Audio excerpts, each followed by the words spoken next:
Being outbalanced in my sleep and waking up hours since arriving here, going to bed at 2 or 3 a.m. mostly, waking up around 9 or 10 a.m. in the morning. This impacted the morning time in prayer with the Lord and me, and thus eventually felt sluggish and lacking inwardly, causing at times a switch even in my behavior. After this long period of patient waiting, the Lord tells me, I wish to spend much time with you, my dear. Try to make it to wake up early in the morning and have our time as before, for you need it much as I do. Let's get back in the rhythm together.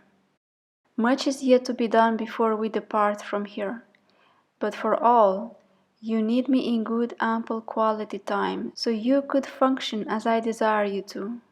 Okay? Can you do that for me? Yes, Lord, I want that. Good. Thank you.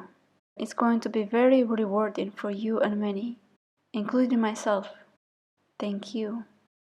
Although, I said, we know, he responded. I was about to say to him that it is all because of his help, and he was thinking me? Because you cooperate, he says. I'm thankful for that, truly. I'm sorry, he said gently.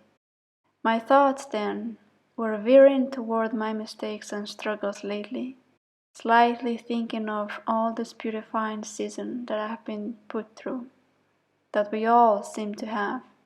And I did hear him say his gentle, I'm sorry. I should be sorry, Lord. You are still trying to be just and perfect, with no fault. I know that is not your intention to do so, but the battle takes effort to overcome the struggles. I see you trying, I see you growing, and again, make progress by abandoning yourself to me always. Always. Every little bit of struggle and pain I see in you, I take and turn it to something good. So do battle by trusting and having confidence in me. It will take a while, but your will is set in that direction. Now, be patient with yourself as we do walk and see you grow, yes? You are to be very, very patient with yourself, especially after a fall. That is when they hit the hardest, as you know it. Jesus continued, try also to be patient with the conduct of others. Show them the patience you desire to be shown. Treat them as I treat you. For what better example and teacher you have, if not me? I give you the example on how to. Now, you on your part, practice it. Yes, you see it, just like in drawing. They give you the tutorial on how to, but the skill will only grow and evolve if only you practice it and continue to practice. It doesn't come at once, unless you are a prodigy. He added funnily. But do that, and with patience, you will get far in life. Wait for me for whatever is triggering you to impatience, and I will do the doing for you and show you the way out. Bring it to me, and then wait on me, with patience. You see, much of what I do in my plan with mankind, with their own personal lives, their wives, husbands, children, friends, anyone, it requires continual patience from their side as I work out the plan and their details into action for a greater good to take place. Mankind is just running short of patience, he continued. Had they more patience with themselves, their relatives, or strangers, they would be better off in life now. Like you usually say to yourself at times, with patience you cross the sea. With evil, not even a river. That is a good proverb that links back to my people crossing the sea. Apply this, and whatever tries your patience, endure thankfully, for that is shaping you better than a joyful blessing. For in trials and testing do my people grow and man up in virtues. Thank you, Lord. Thank you for embracing me. I heard it, and truly it was Jesus saying this. He began to mention something else, sharing his heart. You embrace me more than you know, my hugger.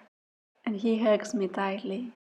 I will give you many such hugs when you come home, even greater than this. For all your life you longed to hug your spouse and Lord, and this is and will be given to you bountifully. This will be one of my many gifts in my reservoir for you, he said, happy and excited at heart. Oh, many things are yet in store for you, both now and in age to come. It will bring you so much happiness and fulfillment. You can barely scratch the surface of it. All you desire to do and accomplish for me, for souls, for the joy of your soul, all given, all done and accomplished, just to give more space for others waiting in line for you to do. You will have your little cross, he says in a funny low voice, and you will have your walls. He means mural paintings for me to do. Plenty of them, whispering with a hand to his side as if telling a secret, causing me to laugh. And by the little cross he mentions crafting a cross like the original cross on the Calvary. Jesus continued, but you know, even if it were to happen once or twice here while on earth, you need to have the courage to make the step. You see, I give you the ideas, but your part is to make the move, and together it will come into reality. A teamwork. My part and your part. Make it happen here. What do you say? Well, I would be very funnily happy for having it done here, to be honest. But sometimes fear prevents. Fear is always a bummer and a joy stealer. He expressed the tone of the enemy's attempts. This is how they steal the joys of my people. Fear of the outcome, fear of the failing skills, fear of this, fear of that. Ugh. Try to replace that with my joy, as I told you before. After a silent short pause, he says, so, would you like to do it? I would. Then I thought that this house is not ours, that I should have the liberty to paint as I wish on the walls, for then the walls would be marked with the painting. And Jesus instantly intervenes, saying, the blessing of that painting would have blessed many. But although it might not be here in this house, on these walls, it will be given to you one day soon. But until then, enjoy to your heart's content and create with the tools I have given and provided you. Don't you think it's about time we do some art, eh? He nudges me with his right shoulder on mine, somehow funny, pinpointing, suggesting, but as a Lord saying, this is the direction. Go for it. I would love to, I said to him. Good, he responds. We can do it together then. Don't fret over ideas or skill comparison or worries. It will be given as it will be given. Your job is to enjoy what we are doing through your hands. That's the delight of life. Enjoy what we are doing. Jesus continues, invoke my mama to help you in all things. She is there for you, even in the most little and significant of things.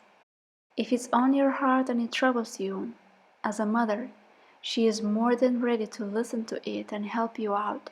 Try involving her more often in your daily duties too, and speak to her as a mother, as a friend, as a most delightful soul interested in your heart and thoughts.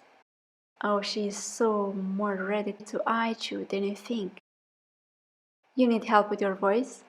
He suddenly asks, catching me off guard. I do. Jesus gave a delighted smirk. I wish that you too train your voice and sing to me from the top of your lungs and heart. But you need to let it go of expectation of how you can or cannot sing as yet. You need to let go of that fear of sounding crooked, the fear of shaming yourself in front of whomever might listen. There is a gift there, but you need to cultivate it promptly and not yield it to fear. It won't grow like that. So try to open your heart to Mama so she could help you, bodily and spiritually, to sing your praises to God and to protect you afterward from any vanity or pride. Yes? Try it. You did it today during supper, and you see, you feel joy and cheer and a slight taste of freedom when you allowed your voice up. Then I remembered a teenager, a teen adult from Instagram that I saw one day with such an amazing acoustic voice. Jesus catching up on my train of thoughts. He says, "You wish to sing like him?" Got to be honest, I love those types of voices. I said, I would love to sing like that, even if similarly. That type of voice is my type, among all the types of singing. Jesus responded, "Your voice will be different, but powerful in its message in song. When the fullness of it is complete, you will taste the sweetness of it all." He means complete as in completed in heaven. Singing out your gifts to me for all your God has ever done for you and through your little temple, on earth and in heaven. Until then, my dear one, sing your heart to me. Do battle against those trying to silence your voice and use it for me always and everywhere we need it. And be at peace. You are growing in me. You are growing, my little flower in the shade. Your type is of silence, hiddenness, solitude in the freshness of the rising dawn and the beautifulness of the dusk. He somehow sounded cheerful and happily poetic today. I said to him, "Those are the times I love the most." "Yes, I know," he laughs. "I made you so. Delicate, wise, and ever seeing my glory all around." He continues, "Remain always tethered to me. This will be your fulfillment of life, tuned, tethered to me forever." His voice lowered at the final of these words and embraced me to his chest, keeping me there for a while, in silence. His sigh is long. "Thank you for coming, Lord, to speak with me after a long while now. We needed this," he replied. He continued to hold me in his embrace, and as I recalled the word of Mother Elisha that she told me on Christmas, Jesus adds, gently, "What I told you through her is true. I would like the gifts to be honed this coming year, taking them up again." Mother Elisha sent a Christmas email to me, and among her words, she writes to my wonderment that she brought it up suddenly like this, saying, "And you are super anointed, if there is a word for that, lol. Please this year cultivate your creative gifts again. Don't let them be on the back burner, but move forward and use all the gifts the Lord has given you." Truth be told, I have not been very diligent with drawing lately, and truly it fell on the back burner as I tended to prioritize other tasks in ministry.